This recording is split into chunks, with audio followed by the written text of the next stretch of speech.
Hey, it's Meg. Welcome back to my channel. So for today's junk journal with me, I'm going to be doing day 8 of the Junk Journal July challenge.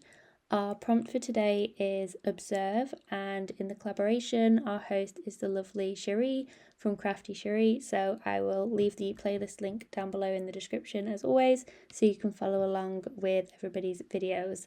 So for the prompt of observe, this is the first prompt that's probably stumping a few of you, I'm guessing, because it is a little bit less literal in terms of how you could approach it. Like, it's not like, tag or pocket or something that you can just immediately imagine, or at least not for me. And I did want to make it, a little bit challenging. So to have some prompts that will push us and force us to think a little bit outside the box, or just think a little bit more about our creative process and how we can do different things. So for observe, I went down the route of noticing and noticing all of the details in my work. So I wanted to have a spread that kind of highlighted the little bits and pieces almost that I have within my pages and within my collages. So I had this packaging, I think it was from some tissue paper that had a clear section within it, and I'd already cut it up because it came in like a really long package that was never going to fit. Like, even if I had a larger journal than this, it was never going to fit in a normal journal. So I had already cut it up, so it wasn't quite like a window shape. So I'm not bringing you day 3 of accidental window prompt, because we've already done 2 windows the days before these videos. If you haven't seen days 6 and 7, I've already done kind of like, window-esque techniques. So I didn't intend to do this for a third time, but I wanted to use this element as a way of observing the things within my work, because I thought that the clear film would be quite a nice way to highlight something within my page. So the thing I was thinking of was when you do like a drawing class sometimes, and they'll have like a little viewfinder almost. So just like a, say, rectangular piece of card, and it's got the center cut out, and you hold it up, and you kind of look and see what like landscape or what have you that you want to capture.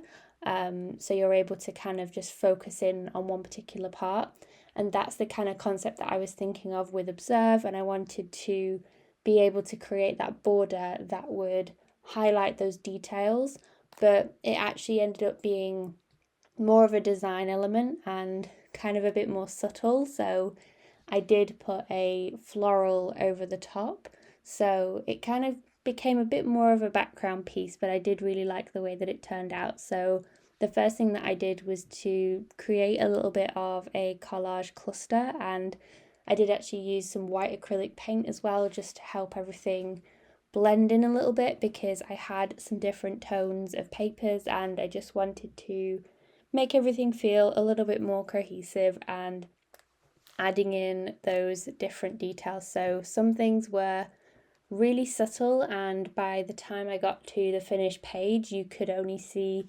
parts of them. But I almost think that, like, when I look back at this page and looking to observe all the little details, you kind of have to look a little bit longer on the page to pick up on all the different bits and pieces, and something that I think lends itself quite well to this kind of prompt. So I was just trying to figure out here how I wanted to lay this piece out and which parts of the page that I wanted to capture, because I knew that not everything would be visible.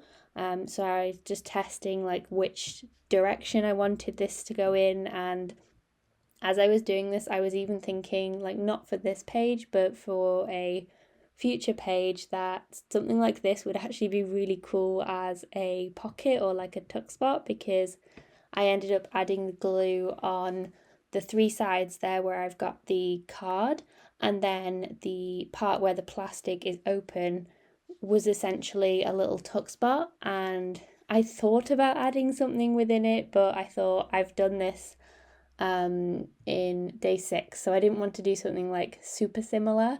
I did want to try something a little bit different. So it ended up just being a design element, but just putting it out there, if you have some ephemera or some packaging that you've been saving that looks like this, it's another way that you can add a funky, translucent or clear pocket to your journal. And it's super easy because, oftentimes the packaging like this is already sort of pre-assembled. You don't even have to make it yourself. You can just recycle it and use it within your journal. And I think that's the fun part of junk journaling, is seeing how we can turn all these different things into ephemera that we can use within our spreads. And there's so many different ways that we can use stuff as well. So I really love to experiment and see what I can create within these pages. So I'm adding some stitching here. This is some bright yellow, almost. Well, compared to this page and the colours we've got going on, this is some bright yellow thread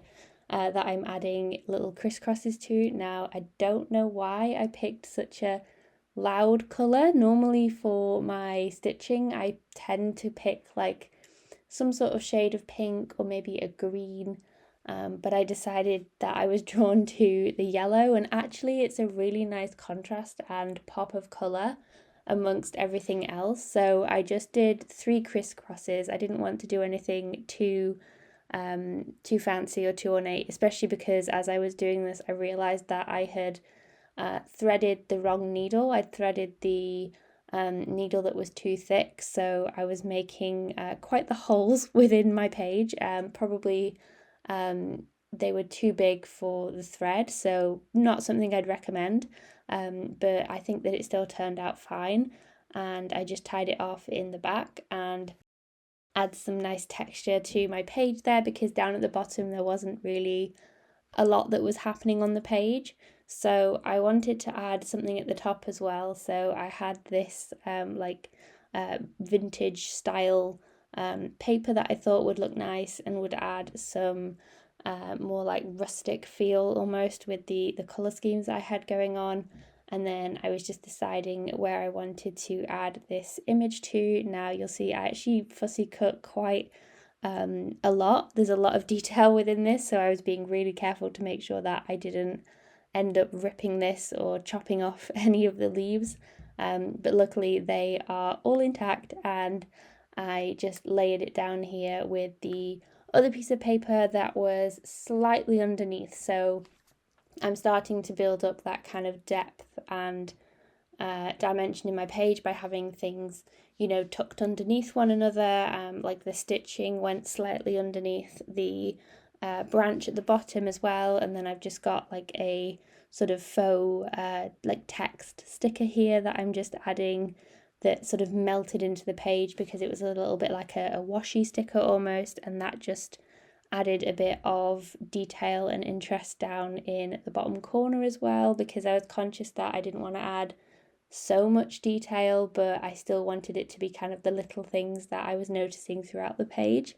So I have these big bold letter stickers here. I actually picked these up in Fred Aldous, I believe it's called, when I went to Stationery Fest in Manchester, and I thought that the white ones here would actually work really well on this page.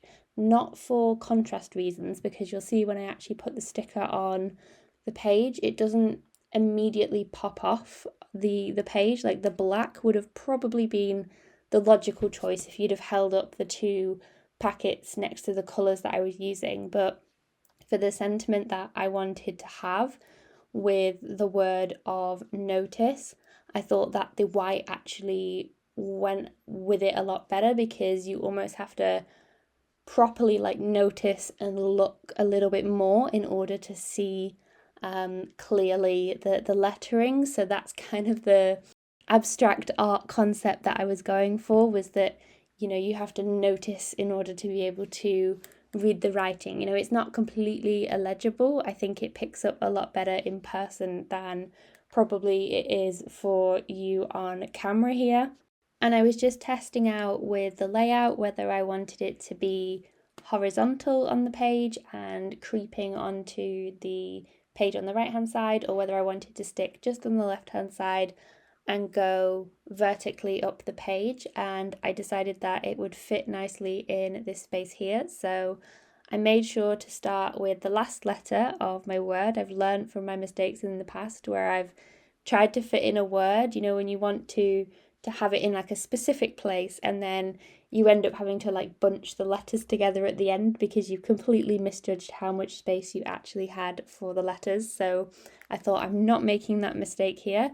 So I started with the E and I worked my way down. So yeah, you can see how there's areas where it does stand out a little bit more, like on the brown, but I actually really like the way that it looks on the cream as well, because like I said, you can see it a lot more in person, and I think just for the theme and the concept of the page I've got going on, it was a really nice touch to be able to have that lettering. I think because the letter stickers were quite bold as well, so it didn't get completely lost within the page. You still had that impact. It was just a little bit more subtle in terms of what I could have gone with, but I think it was definitely better than adding something black, because I thought that that would be really harsh on this page, especially because I've got a lot of browns and earthy tones. So I'm just adding some mark making here with a like brownish pencil, just some little dots on the places where there are gaps. That's normally where I end up adding these little like